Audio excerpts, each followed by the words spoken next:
Pakatandaan mo, Buling, sa lahat ng kapangyarihang kinakailangan mong maabot, ito ang siguraduhin mong kunin. Malayong iyong mararating kapag meron kang gabay na handang umalalay sa iyo sa lahat ng pagkakataon. Kahit aswang o iba pang mga demonyo, paniguradong pangingilagan ka sa oras na kasama mo na sila. Wika ng kanyang ama. Matapos nitong makapagsalita, laking gulat na lamang ni Tia Buling nang lumitaw ang katawan ng isang kulay itim na maligno sa likuran nito. Burado ang buo nitong ulo na tila bayo ng naging pamamaraan ng nilalang upang maikubli ang kanyang totoong pagkakakilanlan. Maya-maya pa, bigla namang nakarinig si Tia Buling ng isang tinig sa kanyang isipan na paulit-ulit siyang tinatawag. Buling, Buling, tawagin mo ko.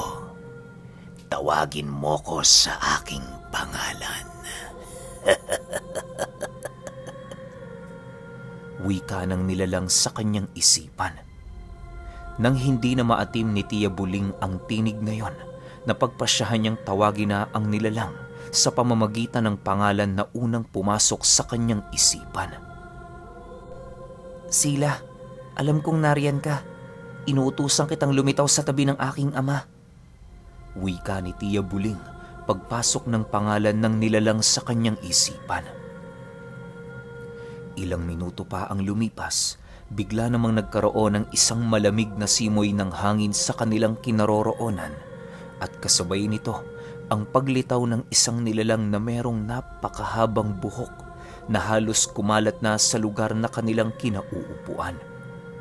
Bagaman katakot-takot ang pagmumuka ng nilalang na yon, ni katiting nakilabot sa katawan ng kanyang ama ay wala itong naramdaman.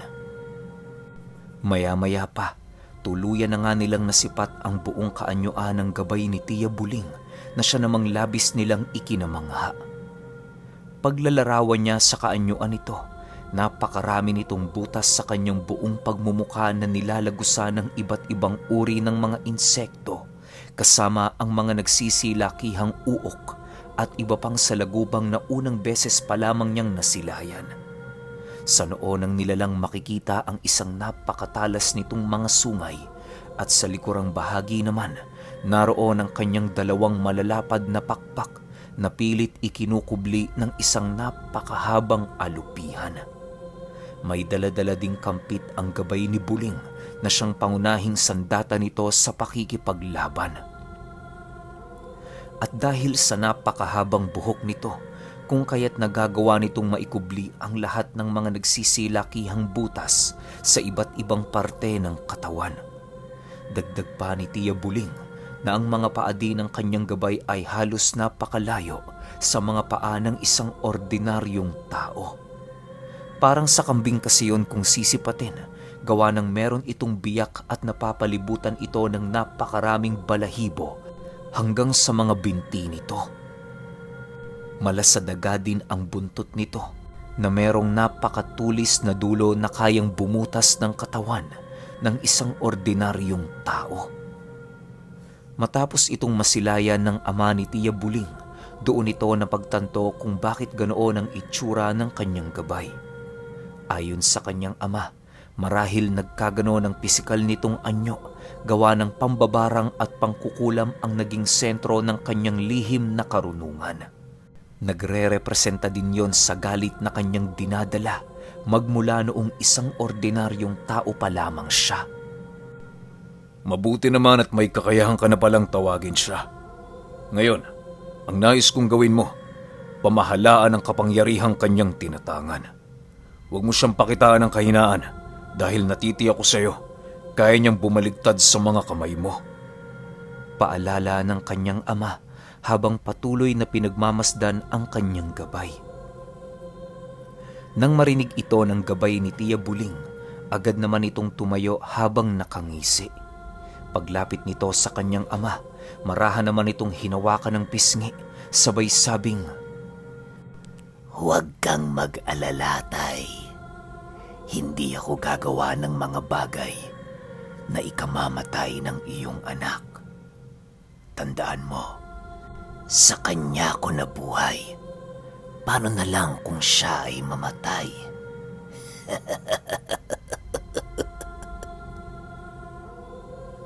Sa pagpapatuloy ng kanilang pag-uusap, napagpasyahan naman ni Tia Buling na pabalikin sa espiritual na mundo ang kanyang gabay.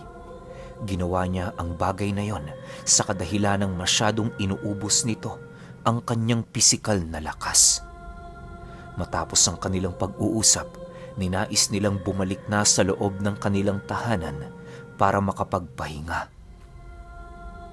Sa pagsapit ng umaga, bigla namang pumutok ang balita sa kanilang lugar ukol sa pagkamatay ng 3 magsasakang binarang at kinulam ni Tia Buling. Halos lahat ng kanilang mga kababaryo noon ay hindi makapaniwala sa mga nangyari, gawa ng natagpuan ng mga ito na pinagpipiestahan ng napakaraming mga uok sa kanilang kinahihigaan. Labis din sila noong nababahala, gawa ng kilala ang isa sa mga magsasakang yon bilang naaanib sa isang pamilyang nagtataglay ng dugo ng isang aswang. Matapos itong mapag-alaman nila Tia Buling, ninais nilang manatiling tahimik at handa. Kinahapunan, matapos ang trabaho ng kanyang ama sa bukid, napagpasyahan nilang makilamay sa isa sa mga ito. Yun na lamang kasi ang kanilang magagawa para naman kahit papaano'y damayan ng pagluksa ng mga pamilyang naulila. Dahil sa kabutihan noong ipinakita ng ama ni Tia Buling sa pamilya nito, kung kaya't hindi sila noon kinagalitan o itinaboy sa lamayan. Sa katunayan, ang ama niya pa noon ang namuno sa pagdarasal upang magabayan ang kaluluwa ng mga namatay sa kabilang buhay. Matapos ang panggabihang panalangin, minabuti nilang mag-ama na manatili sa lamayan. Nagpaabot sila doon ng 10:00 ng gabi para naman kahit papaano'y makita ng mga naulila nito ang kanilang naging sakripisyo ukol sa namayapang katrabaho ng kanyang ama. Habang nakaupo sila sa gilid ng lamayan, bigla naman sila noong nilapitan ng isang babaeng naglilibot ng kape sa lugar. Magandang gabi ho, Ginoong Manolito. Matanong ko lang ho, totoo ho ba yung naging alitan ninyo ng asawa ko? Bungad na tanong ng babae paglapit nito sa kanila. Alitan? Wala naman kami naging alitan. Sa katunayan, noong malakas pa sila, hindi ako nakapasok noon ng ilang araw dahil sa pagbabantay ko sa aming mumunting tindahan. Pasensya na ho, pero kung iniisip niyong may kinalaman ako sa mga nangyari sa kanila, ako na ho ang magtatapat sa inyo na wala ho. Seryosong sagot naman dito ng ama ni Tia Buling. Matapos nitong makapagsalita, hindi naman nakaimik ang babaeng asawa ng isang namatay na magsasaka. Maya-maya pa, muling napatingin sila Tia Buling sa babaeng yon nang bumulong ito sa kanila na nga. Yung isang pamilya ho kasi, Ginoong Manolito, kayong pinagbibintangan. Mainam hong iwasan nyo sila sapagkat merong kuro-kurong kumakalat na sila'y mga aswang. Ako naman ho'y naniniwala sa inyong pahayag, pero ewan ko lang ho doon sa kabilang pamilya. Sige ho, maiwan ko na ho muna kayo. Nang marinig ni Manolito ang sinabi nito, halos hindi naman siya makapagsalita dahil sa labis na pagkagulat. Hindi niya din noon maiwasang mabahala sa kadahilan ng alam niya sa kanyang sarili kung gaano kabagsik ang pamilyang merong dugo ng aswang. Sa pagpapatuloy ng pananatili doon nila Tia Buling, nasipat nila ang pamilya ng isang magsasakang nambugbog ng husto sa kanyang ama na naroon. Nakatitig lamang yon sa kabaong ng kanilang mahal sa buhay na walang emosyong ipinapakita. Habang pinagmamasda ni Tia Buling ang paligid, napansin niyang ang karamihan sa mga taong nakikiramay, tanging ang nilalapitang kabaong lamang ay ang 2 magsasaka na nakatirik sa gilid. Ang nasa gitnang bangkay noon ay hindi nilalapitan ng mga ito, na para bang hindi nila yon nakikilala kahit doon yon lumaki sa loob ng baryo. Bagaman nakakagulat yon para kay Tia Buling, Ninais na lamang niyang magkibit balikat sa mga nangyari. Maya-maya pa, bigla naman siya noong napayoko sa kanyang kinauupuan nang masipat niya ang pamilyang yon na papalapit sa kanilang kinaroroonan. Pagsipat doon ng kanyang ama, panay naman ang ginagawa nitong pag-aaliw sa kanyang sarili sa ibang bagay upang hindi ito gaanong kabahan sa mga susunod na pangyayari. Ilang minuto pa ang lumipas, bigla naman sila noong napasipat sa pamilya ng magsasaka nang magwika ang padre de pamilya ng mga itunang. Ikaw ba si Mulito? Balita ko, ikaw ang huling nakaaway ng anak ko. Maaari bang malaman kung bakit mo siya kinulam? Matapos nitong makapagsalita, halos bigla namang napatahimik ang mga taong naroon, gawa ng hindi nila lubusang maunawaan ang sinasabi ng matanda. Nang marinig naman ni Manolito ang sinabi nito, buong tapang naman niyang tinitigan ng lalaki habang sumasagot ng, Magmarahan ho kayo sa mga binibintang nyo sa akin. Ni hindi ko nakausap yung anak ninyo. Kaya paano nyo naman ipaparatang sa akin ang ganyang bagay? Nakakasiguro ba kayong may alam ako sa sinasabi ninyo? Nang marinig yon ng pamilya ng magsasaka, pilit pa rin siya nitong sinisindak sa pagbabakasakaling magagawa nitong mapasang-ayon sa kanilang gusto ang ama ni Tia Buling.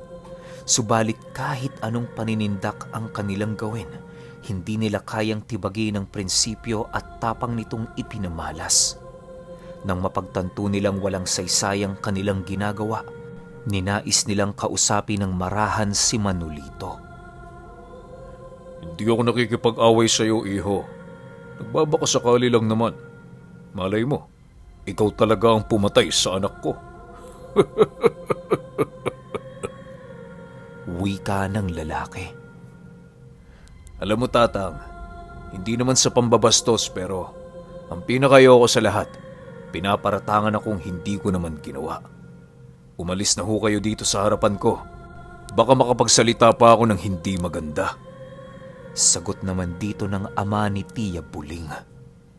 Dahil sa sinabi nito, agad namang nagsialisan ang mga panauhing yon na panayang paghagikgik sa kabila ng mga bangkay na nakatirik sa lugar. Ilang minuto pa ang lumipas, napagpasyahan na lamang nilang mag-amang umuwi, gawa ng sirana ang kanilang gabi noong mga oras na yon. Habang nasa kasagsagan sila noon ng paglalakad, bahagyang napamasid naman ang kanyang ama sa paligid nang maramdaman itong parabang may sumusunod sa kanilang mga nilalang. Maya-maya pa, bigla namang nabaling ang kanilang atensyon sa isang puno nang makarinig sila doon ng paghuni ng isang ibon.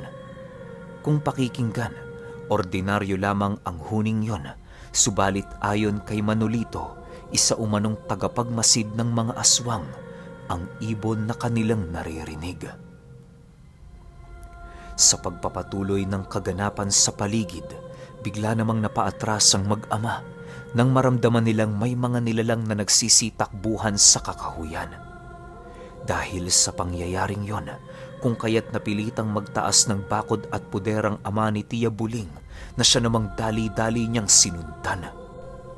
Matapos nila itong gawin, sakto namang nakasilay sila ng isang aswang na lumundag sa talahiban na siya namang mabilisan nilang iniwasan. Pagdapo nila noon sa madamong parte ng daan, walang pagdadalawang isip namang tinawag ni Tia Buling ang kanyang gabay upang maging kasanggayon sa pakikipaglaban. Bakit mo naman ako tinawag, Buling? Gayong mga aswang ang kaharap mo. Ayokong pumaslang ng kadugo ko. Hindi mo ako maaasahan sa labang ito. Wika ng kanyang gabay, paglitaw nito sa kanyang tabi. Pumili ka. Makikipaglaban ka o kami ang papatayin nila. Wala kang pagpipilian. Sumunod ka lang sa gusto ko kung gusto mong mabuhay ng matagal sa mundo. Sagot naman dito ni Tia Buling. Matapos nitong makapagsalita, bigla namang napatahimik ang nilalang nang sa hindi malamang dahilan. Pagdukot noon ni Tia Buling ng kanyang libreta, Mabilisan naman siyang nag-usal ng mga palipad hangin at sumpa sa paligid upang masigurong mahihirapang umatake ang kanilang mga kalaban. Si Manolito naman noon, ninais na patatagin ang kanyang bakod at puder sa kanyang katawan nang sa gayoy masigurong hindi niya mailalabas ang abilidad ng pangkukulam sa inkwentrong yun. Ginagawa niya kasi noon ang lahat para makaiwas upang hindi sila magkaroon ng hindi pagkakaunawaan laban sa angka ng mga aswang. Nang masipat naman ni Manolitong susunggaban na noon ang kanyang anak, wala na siyang maisip na paraan kundi ang harapin ito gamit ang orihinal na lakas na tinatangan niya. Bagaman mahina si Manolito sa pisikal na labanan, pinilit pa rin niyang salagi ng bawat pag-atake ng aswang upang mailayo yon sa kanyang nag-iisang anak. Habang nakikipagbuno noon si Manolito, panay naman ang ginagawang pagsigaw nito kay Tia Buling na tumakbo. Nang akmang aalis na si Tia Buling sa kinaroroonan ng kanyang ama, bigla naman siya noong natigilan nang masipat niyang bumaon sa tagiliran nito ang isang napakatalas na kuko ng nilalang. Dahil sa pangyayaring yon, kung kaya't hindi na siya nagdalawang isip pang gamitin ang kanyang gabay upang wakasan ang mga aswang. Pag-utos niya ditong sumapi sa katawan ng nilalang, dali-dali naman itong ginawa ng kanyang gabay na siya namang mabilisang nakontrol ang katawan ng kanilang kalaban. Pagtayo nito sa kanilang harapan, bigla naman itong ngumisi habang nagsasabi ng, Ano naman ang gagawin ko sa walang kwentang katawang ito? Buling. Nang marinig ni Tia Buling ang sinabi nito, agad naman niya yung inutusang dalhin sa ilalim ng kanilang papag ang nilalang upang mabigyan nila yon ng leksyon. Iniutos niya din noon sa kanyang gabay na huwag itong hayaang mag-isa sa kanilang tahanan nang sa gayoy masigurong wala itong magagawang bagay na hindi nila inaasahan. Pagsang-ayon nito sa kanyang sinabi, bigla naman itong kumaripas ng takbo hanggang sa hindi na nila matunto ng bakas nito. Sa pagbalik ng katahimikan sa paligid, agad namang nilapitan ni Tia Buling ang kanyang ama upang tulungan itong tumayo. Tay, ayos ka lang ba? Kumusta yung sugat mo? May kalaliman ba? Nag-aalalang tanong ni Tia Buling sa kanyang ama. Ayos lang ako, Buling. Huwag mong alalahanin ang sugat ko. Malayo ito sa bituka. Halika na, umuwi na tayo. Baka may kasama pang demonyong yun dito. Sagot naman ng kanyang ama. Matapos nilang mag-usap, dali-dali naman nilang binagtas ang daan patungo sa kanilang tahanan. Habang nasa kasagsagan sila ng paglalakad, doon inilahad ng kanyang ama ang galit nitong nadarama sa pamilya ng aswang na muntik nang kumitil sa kanyang buhay. Mga demonyo talaga sila.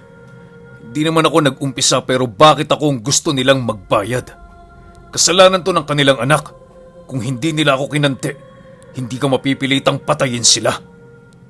Wika ng kanyang ama habang maiging nagmamasid sa buong paligid. Hayaan nyo na sila, Tay.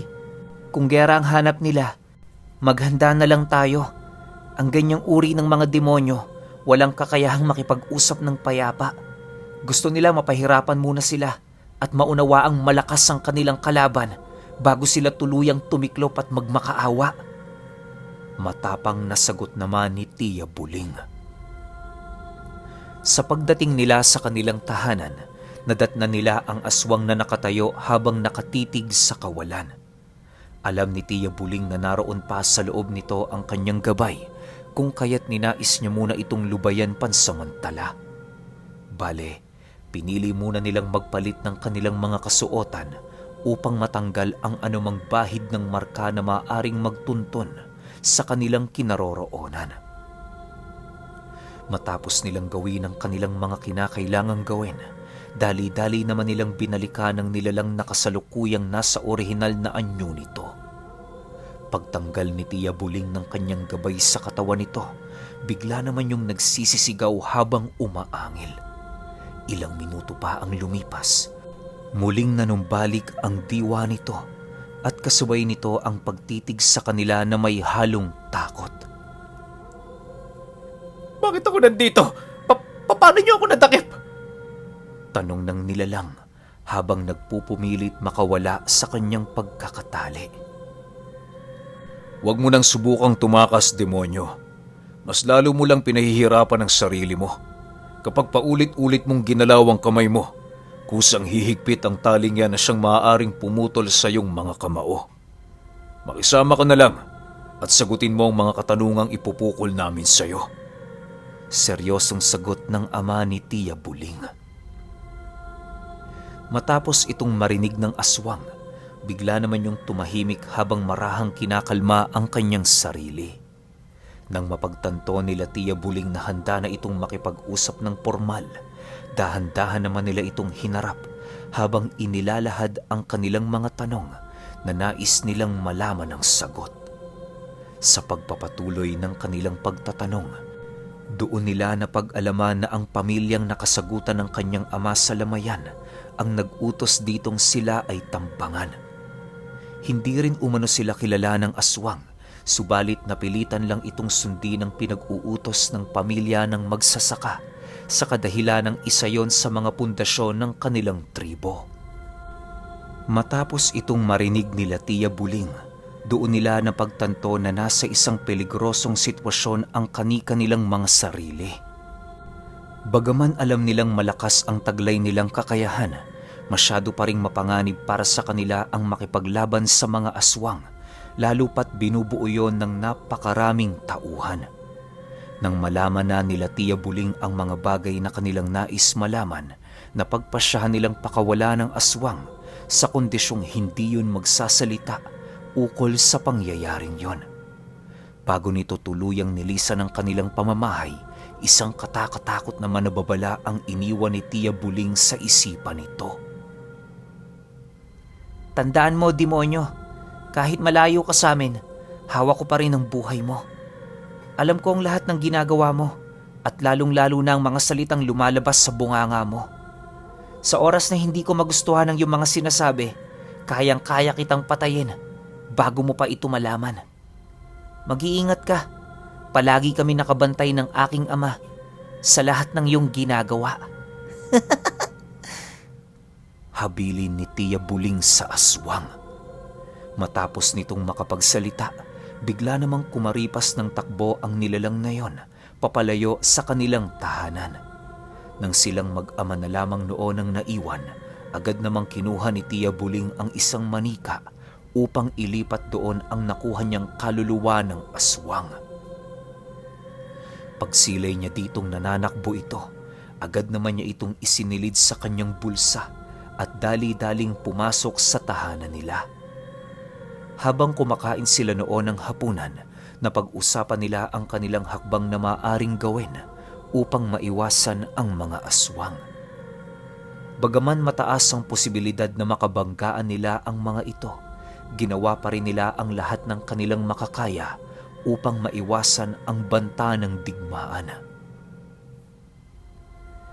Makalipas ang ilang araw, wala namang naganap na pagpaparamdam ng mga aswang sa kanilang tahanan.